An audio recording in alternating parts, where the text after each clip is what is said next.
Hello students, now we have to start new chapter of geography, that is natural vegetation and wildlife.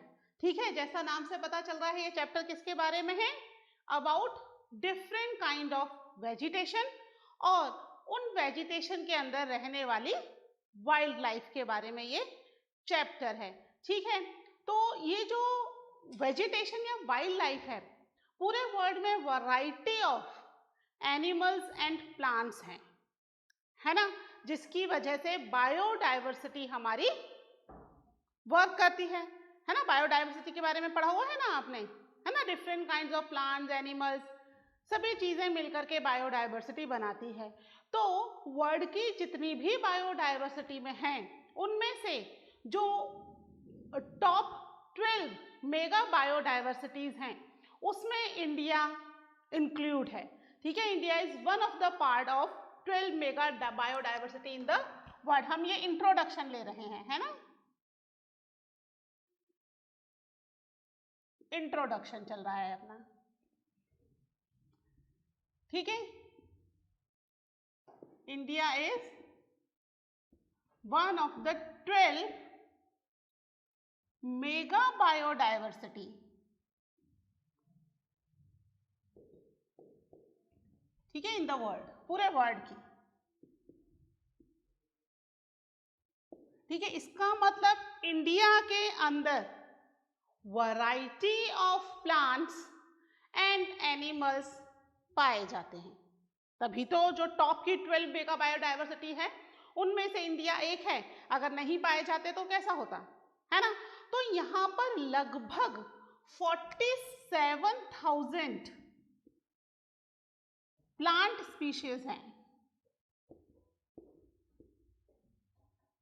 है ना. इतने तरह के plants जो कि आइडेंटिफाइड हैं, है ना, वो इंडिया में पाए जाते हैं, जो कि इंडिया में पूरे वर्ल्ड का क्या बनाता है, इंडिया को पूरे वर्ल्ड में. इसकी वजह से इंडिया वैरायटी ऑफ प्लांट्स में इंडिया की 10th पोजीशन है. मैं पूरा ही लिख देती हूं. ठीक है, इसकी वजह से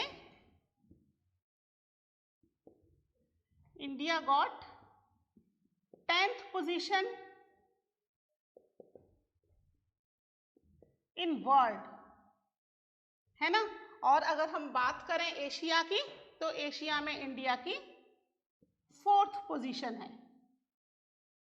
ठीक है, 4th पोजीशन इन एशिया. इतने तरह के प्लांट्स हैं, ठीक है, जो कि इंडिया की ये वर्ल्ड में और एशिया में रैंक बता रहे हैं. ठीक है, इसके अलावा इन प्लांट्स में से लगभग 15,000 तो फ्लावरिंग प्लांट्स ही हैं,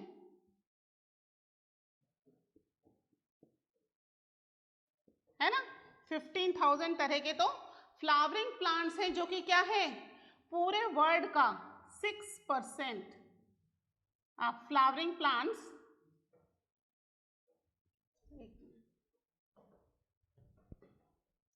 6% flowering plants found in India. पूरे वर्ल्ड का 6% फ्लावरिंग प्लांट इंडिया में ही पाया जा रहा है.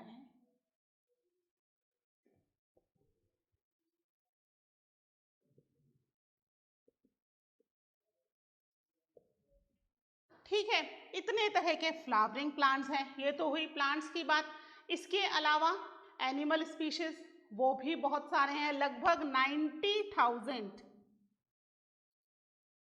है ना, एनिमल स्पीशीज हैं.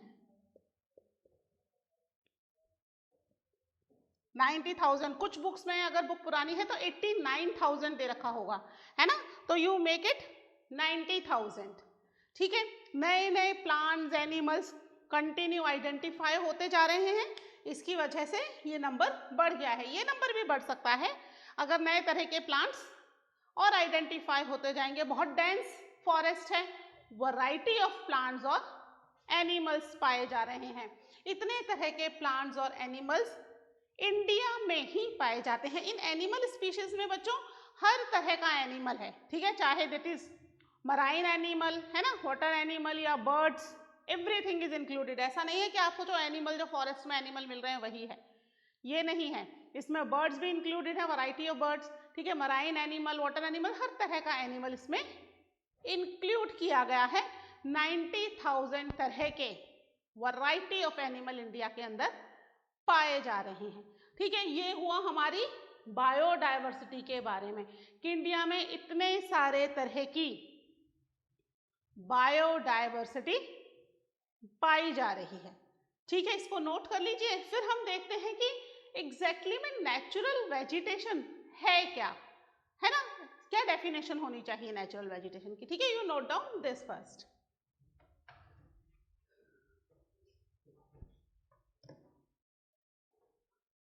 ठीक है, इसको रफ कर रही हूं मैं। अब जो नेचुरल वेजिटेशन है, नाम से पता चल रहा है नेचुरल है, यानी कि नेचर उसको अपने आप ही ग्रो कर रही है, इसमें ह्यूमन इंटरफेरेंस नहीं होगा, है ना। ह्यूमन इंटरफेरेंस हो गया तो फिर ये नेचुरल नहीं रहेगी, ओके। ह्यूमन इंटरफेरेंस से भी बहुत सारी एग्रीकल्चर होती है ना, दैट इज एग्रीकल्चर। बहुत सारे अलग अलग तरह के प्लांट्स, फ्लावरिंग प्लांट्स ग्रो किए जाते हैं, लेकिन जो चीजें ह्यूमन इंटरफेरेंस से ग्रो होंगी that is not natural vegetation. Natural vegetation naturally grow होगी।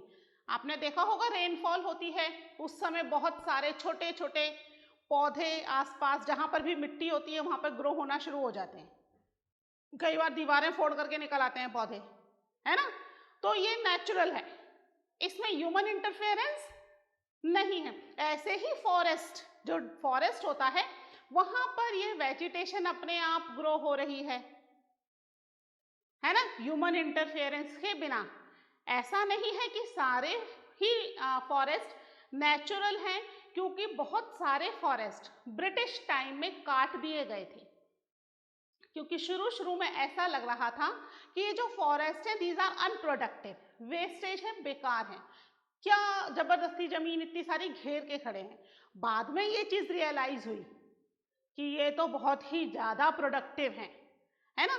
लेकिन जब तक ये चीज रियलाइज हुई तब तक बहुत बड़ा लार्ज स्केल पर वो फॉरेस्ट काट चुके थे। तो फिर अपनी गलती को सुधारने के लिए उन्होंने आर्टिफिशियल फॉरेस्ट ग्रो करना शुरू कर दिया था, means with the help of human being, है ना, उन्होंने फॉरेस्ट ग्रो करना शुरू कर दिया था। तो काफी फॉरेस्ट ऐसे हैं जो कि ह्यूमन मेड भी हैं और बहुत सारी वेजिटेशन नेचुरल भी है, तो दोनों में फर्क है ना। नेचुरल वेजिटेशन,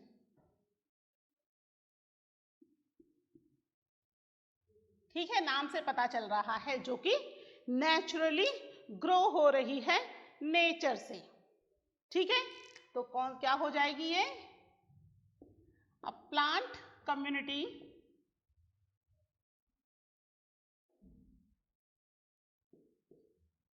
ठीक है, a plant community which has grown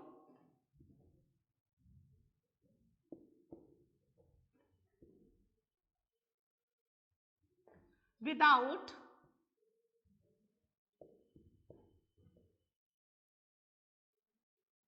human interference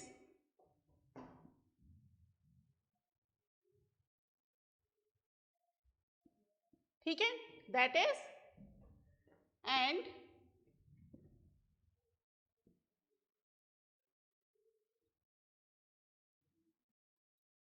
has been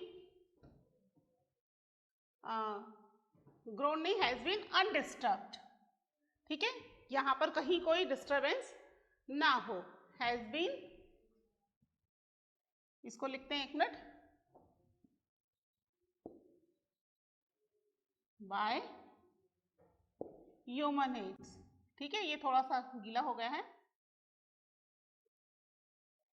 undisturbed,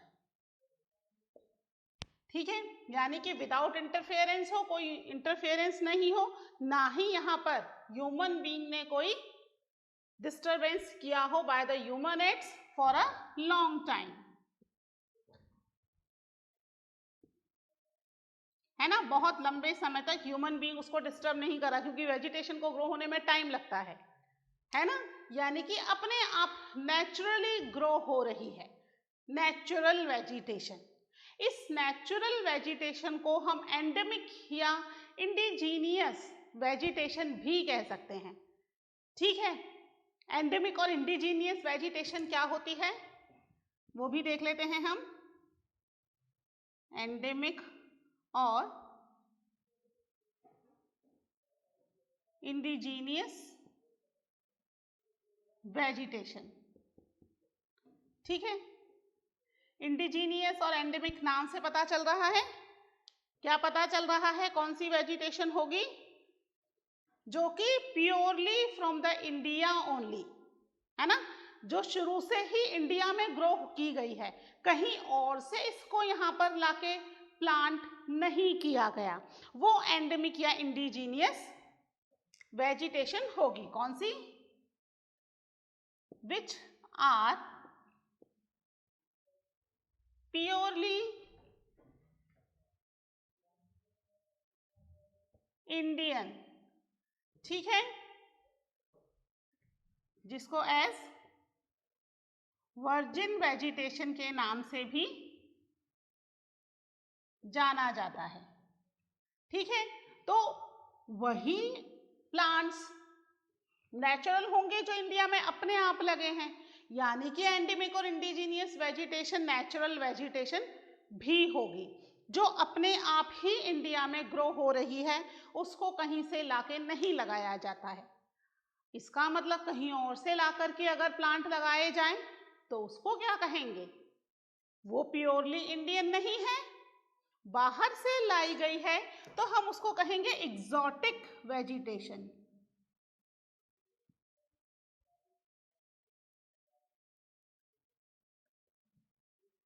है ना। अब ये जो एग्जॉटिक वेजिटेशन है ये नेचुरल वेजिटेशन में काउंट नहीं होगी। क्यों नहीं होगी, क्योंकि ये नेचुरली ग्रो नहीं हो रही ना, बाहर से ला करके लगाई गई है, यानी इसमें human interference, human aids include है ना। उसके बाद में ये कहीं पर भी अपने आप नेचुरली लग रही है, that is the different thing. लेकिन अभी जब प्रेजेंटली इसको लगाया गया है, that is it's a came from outside, ठीक है। कौन सी वेजिटेशन है, which have come from outside India, ठीक है, जो इंडिया के बाहर से आई है, इंडिया की नहीं है। तो इस तरीके से हमें पता चल गया कौन कौन सी तरह की वेजिटेशन हो सकती है ना। बहुत सारी वेजिटेशन ऐसी हैं जो कि इंडिया की नहीं है, बाहर से ला करके लगाई जाती हैं, है ना। 10th क्लास में हिस्ट्री में इसके ऊपर एक चैप्टर भी है जिसमें बहुत सारी क्रॉप हमें पता चलती हैं, और बड़ा हमें आश्चर्य भी होता है पढ़ करके कि अरे ये क्रॉप इंडियन नहीं है और हम तो इसके बिना रह ही नहीं सकते। लेकिन वो एंशिएंट टाइम में इंडिया में नहीं थी, जो ट्रेडर्स आए थे वो ये क्रॉप अपने यहाँ अपने साथ लेकर आए और उन्होंने इंडिया में प्लांट कर दी थी।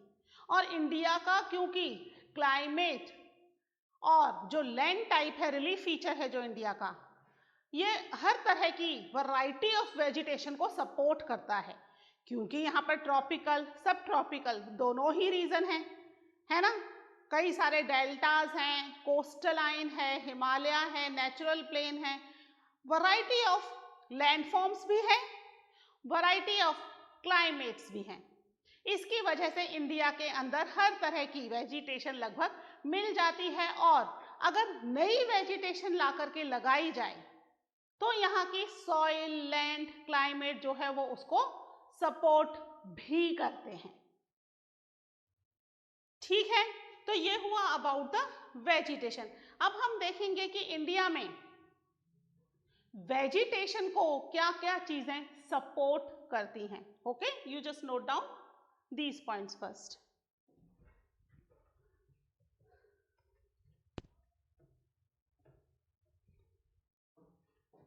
ठीक है, तो इंडिया को जो चीजें यहाँ की वेजिटेशन को सपोर्ट करती हैं, वो है सबसे पहली इंपॉर्टेंट चीज तो यहाँ का रिलीफ फीचर। रिलीफ फीचर क्या होता है? जो यहाँ का लैंड टाइप है, किस तरह की लैंड है ना, कैसी लैंड है इंडिया की, बता सकते हैं आप? हर तरह की लैंड इंडिया में अवेलेबल है ना।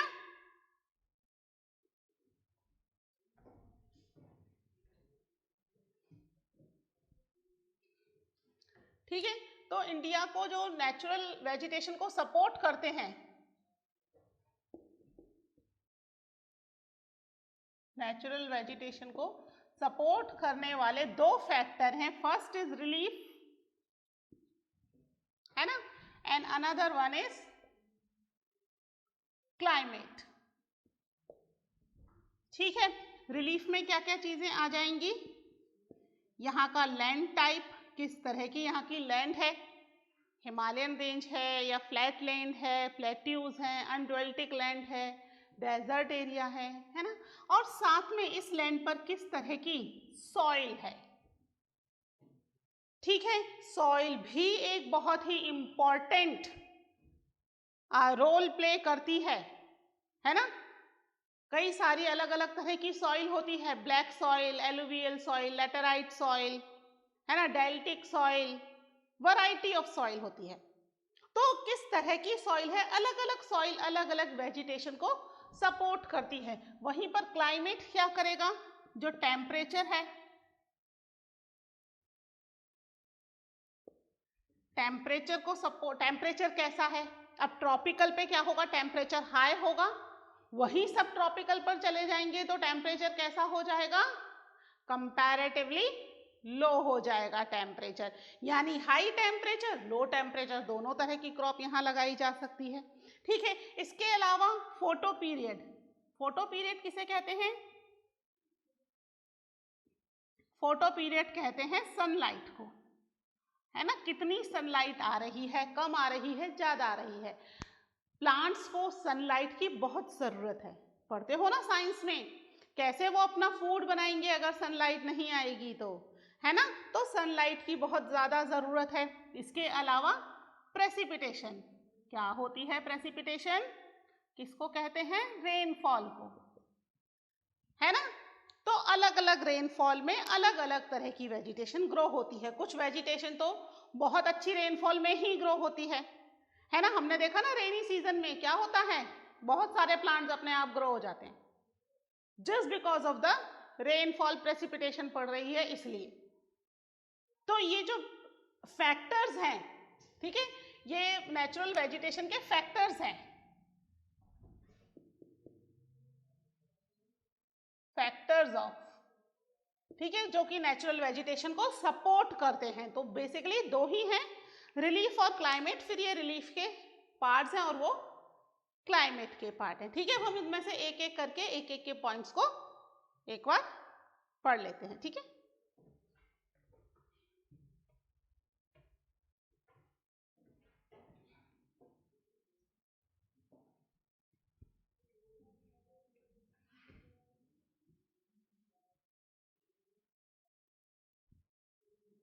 तो सबसे पहले हम देखते हैं relief.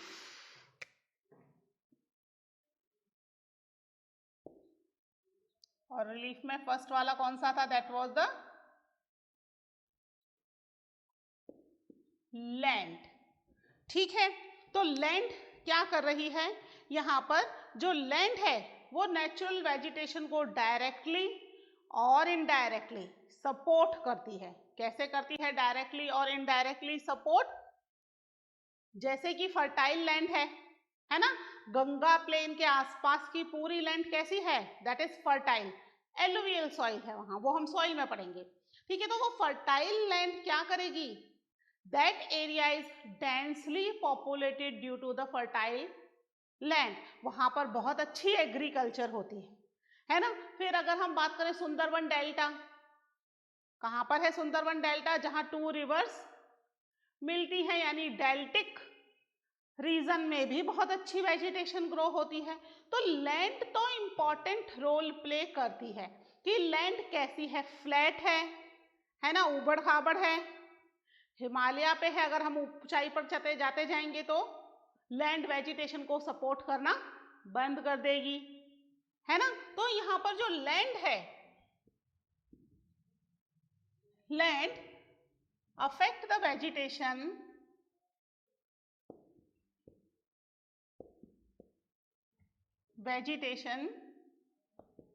directly and indirectly।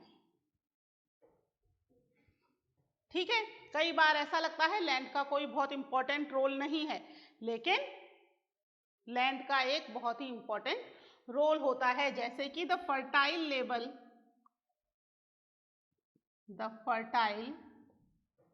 And label land is good for agriculture, है ना। एग्रीकल्चर वहां पर बहुत ज्यादा होती है, जैसा कि आपको मैंने एग्जाम्पल दिया गंगेटिक प्लेन का, है ना। गंगेटिक प्लेन के आसपास बहुत ज्यादा अच्छी एग्रीकल्चर होती है। वहीं पर अनड्वेल्टिंग और रफ टेराइन जो होते हैं, कौन से होते हैं अनड्वेल्टिंग और रफ टेराइन?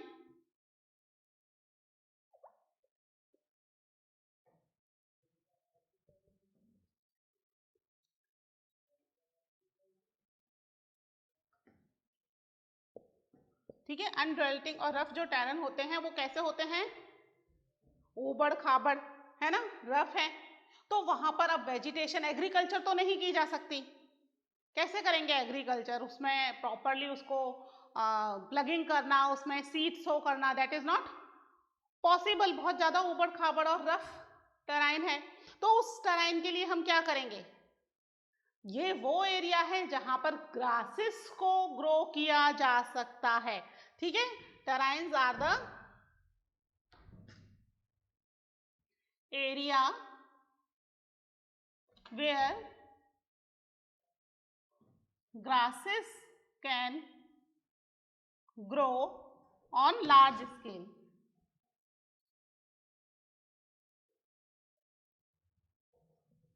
है ना, ग्रासेस वहां पर लार्ज स्केल में ग्रो की जा सकती हैं, यानी कि ये जो एरिया है ये भी एज सच वेस्ट नहीं है, है ना। एग्रीकल्चर नहीं होगी तो ग्रासेस ग्रो की जाएगी, एनिमल रेयरिंग के काम आएगा वो एरिया, वहां पर जानवर ग्रासेस को ग्रेस करेंगे, है ना। तो लैंड जो है that is very important for the vegetation, है ना। हर तरह की वेजिटेशन लैंड पर ही ग्रो होती है अल्टीमेटली, है ना। तो आप इसको नोट कर लीजिए, फिर हम देखते हैं कि सॉइल का क्या रोल है। ओके,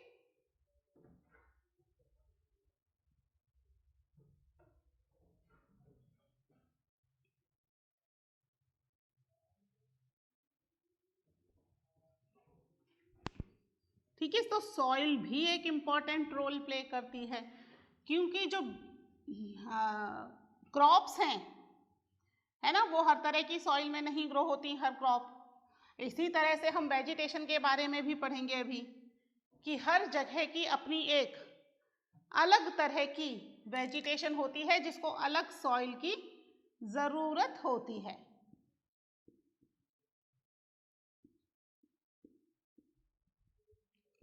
है ना। तो बहुत सारी अलग अलग तरह की सॉइल होती है। आप आगे जाकर के पढ़ोगे इसके बारे में नेक्स्ट ईयर, वैसे लास्ट ईयर पढ़ करके आए होंगे, है ना। नेक्स्ट ईयर 10th क्लास में again you will study about it, कि कई तरह की सॉइल है। एलुवियल सॉइल जो सबसे ज्यादा फर्टाइल होती है और कहाँ मिलेगी? गंगा प्लेन के आसपास के एरिया में मिलेगी, वहां सबसे अच्छी एग्रीकल्चर होती है। तो फिर दूसरी तरह की सॉइल, जिस तरह की रॉक होती है उस रॉक के आसपास उसी तरह की सॉइल मिलती है ना। रेड कलर की सॉइल होती है, येलो सॉइल होती है, ब्लैक सॉइल होती है। फिर अगर हम डेजर्ट में चले जाएं, सैंडी सॉइल है। तो क्या सैंडी सॉइल बिल्कुल वेस्ट है? अगर है तो फिर कैक्टस कहाँ ग्रो होंगे, है ना। यानी कि सैंडी सॉइल भी इंपॉर्टेंट है, जहां पर कि कैक्टस ग्रो हो जाएंगे। यानी हर सॉइल किसी ना किसी तरह की वेजिटेशन को सपोर्ट कर रही है। कोई सी भी सॉइल एज सच ऐसी नहीं है कि ये किसी काम की नहीं है। ठीक है, different type of soil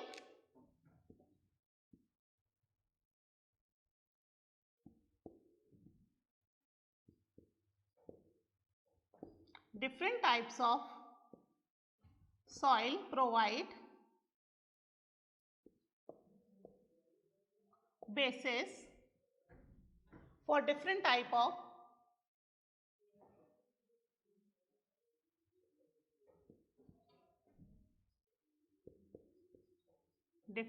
of agriculture।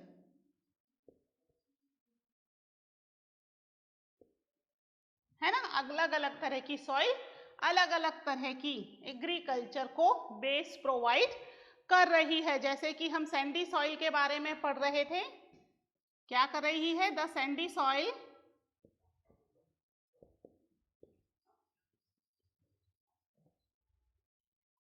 Provide, एक minute, sandy soil of desert, है ना, कहाँ की sandy soil? Of desert is good for cactus and thorny bushes।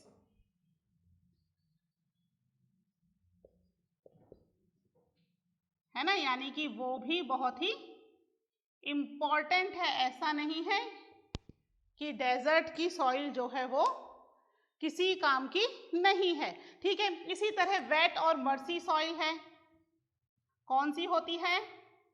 Wait और मर्सी सॉइल जो डेल्टिक रीजन में पाई जाती है उसको डेल्टिक सॉइल भी कहते हैं ना। गीली है और कंटिन्यूस वाटर में रहने की वजह से कैसी हो गई है? इसमें बहुत ज्यादा मॉइस्चर है, मर्शी है ना, इसको डेल्टिक सॉइल भी कहते हैं। तो ये कौन सी वेजिटेशन को सपोर्ट करेगी? जो डेल्टा के आसपास पाई जाती है ना। Wet, marshy and deltaic soil support vegetation of mangrove and deltic। ठीक है, तो हर तरह की सॉइल किसी ना किसी वेजिटेशन को या किसी ना किसी तरह की क्रॉप को सपोर्ट कर रही है। ठीक है, तो ये आप सॉइल के बारे में लिख लीजिए। आज अपना रिलीफ कंप्लीट हो गया। Tomorrow we will start with the climate. Okay, till then take care, bye.